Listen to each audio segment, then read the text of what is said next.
Hey, Pastor Steve Waldron here. Gail Riplinger.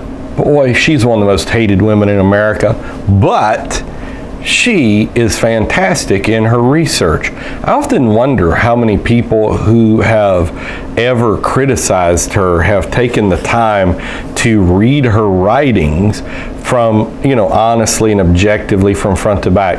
And what I hear most of all is two things. First of all, she is kind of acerbic and then alliterative in her writing, that she doesn't write traditionally as an academic. And secondly, and this is actually a first printing, 1998. And actually, I'll be showing you the table of contents while we're reviewing here, that, usually there'll be a mistake or two in her research. Now, the thing I've always said about that is, okay, if she makes 200 assertions, and let's say somebody found 4 mistakes, and a lot of times the mistakes they find are not material mistakes of doctrine and fact. It's like the misspelling of a name, like Richard Longenecker. I remember one time somebody just went crazy because she left out an E in Longenecker or something. And I'm like, so does this invalidate the other 196 points that she made? These 4 points.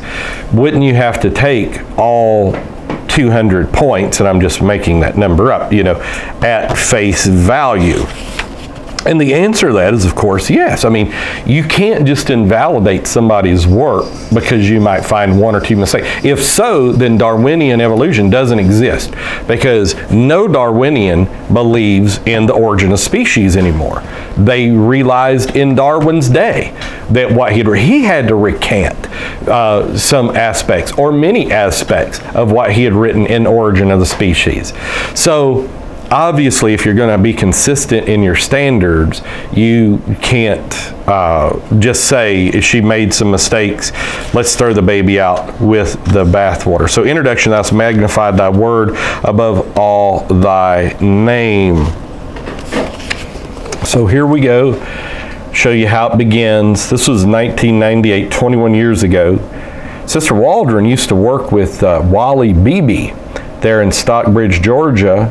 His wife was out of Calvary Tabernacle, United Pentecostal Church in Indianapolis.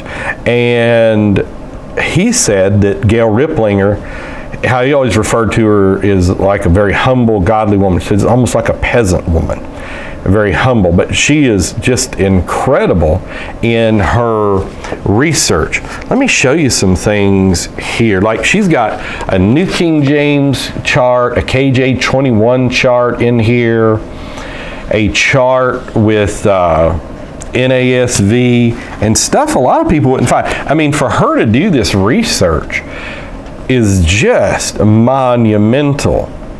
And I think a lot of times people just attack her because she comes out with things they've never thought of, and it's called cognitive disruption.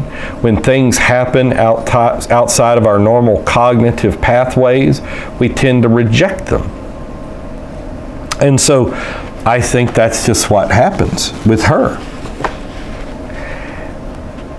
is she makes certain things. Now, some people might say leaps of logic. I remember years ago, I had read, did I read a Pete Ruckman book and a Gail Riplinger book?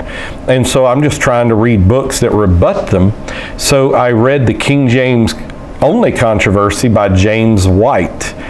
Now, I think he had to do many revisions of that because of all his mistakes, like 8 different revisions or something.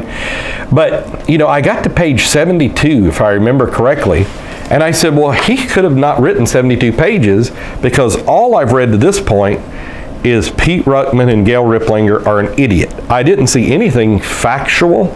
I didn't see anything substantive. All I saw was vituperative character attacks on their language, on how they presented things. But I saw nothing of substance on the thing. Okay, so Gail Riplinger has a BA, MA, and MFA degrees and has done additional postgraduate study at Harvard and Cornell universities. Okay, we're talking Ivy League here. As a university professor, the author taught 17 different courses, authored 6 college textbooks, and was selected for the Honor Society's Teaching Award membership in a National Education Honorary. The 7th textbook, New Age Bible Versions, was an international bestseller, and for it the author was honored with a doctorate from the College of the nation's largest church, Hyles-Anderson, I'm assuming. The author is in several editions of Who's Who and was invited to be a member of the President Reagan's Citizens Ambassador Program. 3 years of teaching English as a second language to students who spoke Greek, Japanese, Spanish, and numerous other languages provided the foundation for this, the 8th textbook. So, I mean, so she's an idiot. She's only written 6 college textbooks and studied at Harvard and taught 17 courses. People say, yeah, but they were in home ec. No, they weren't. They weren't in home ec. That's just another lie. So, great book. I think you'd love it. So God bless. Talk with you later. If you hate it, you need to read it. Talk with you later in Jesus' name.